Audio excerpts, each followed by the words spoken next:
Hey friends, welcome back to If Just One. Today I want to share a part of my story that I didn't understand at all when it was happening, but now, looking back, it's crystal clear. It is about why I kept hearing the words "go to church" for an entire year before I ever decided to listen. Back in 2022, something really strange, but also very gentle, started happening. I began hearing this quiet inner voice. It wasn't loud or dramatic. It didn't interrupt my day or demand my attention. It was just there, and the words were always the same. You need to go to church. At first, I just ignored it. I didn't grow up in church, and honestly, church just didn't feel like a place for someone like me. I had this idea that church was for people who already had it all together, people who knew the Bible inside and out, knew all the rules, and knew exactly where they belonged. That definitely wasn't me. I believed in God, sure, but I didn't really have a relationship with Him. I thought just believing was enough, and if I'm being honest, I didn't think going to church would really change anything. But that voice, it didn't go away. It wasn't constant, but it was consistent. It would pop up when I was driving, when I was doing chores, or when life just felt heavy. And every single time I heard it, I pushed it away. Then, around that same time, something else happened. My youngest daughter was baptized. I couldn't be there in person, but I watched the whole thing online. I remember sitting there, watching her step into that water, and suddenly I was just overwhelmed with emotion. Tears were streaming down my face, and I had no idea why. I wasn't sad. I wasn't even sure what I was feeling. I just knew something deep inside me was being stirred. Looking back now, I know that was God working on my heart. For a whole year, I heard that same message, go to church. And for a whole year, I didn't obey. But what amazes me now is how God never rushed me.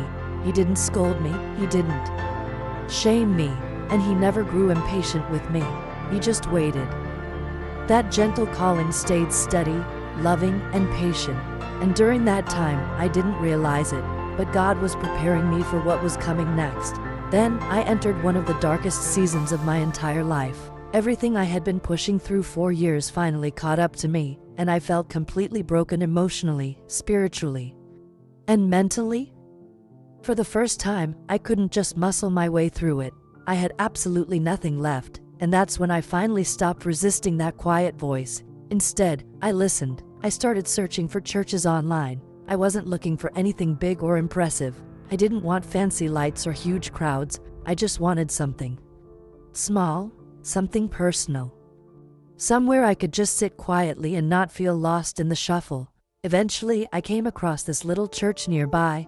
I watched one of their services online, and something about it just felt right. So I asked my husband and a friend who was staying with us if they would go with me. One Wednesday evening at 6:30, we drove over the hill and across the creek to that small church.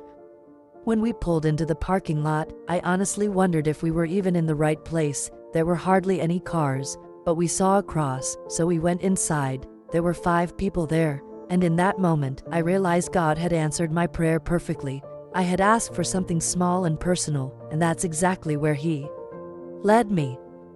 I didn't know what I was stepping into, but I knew I needed to be there.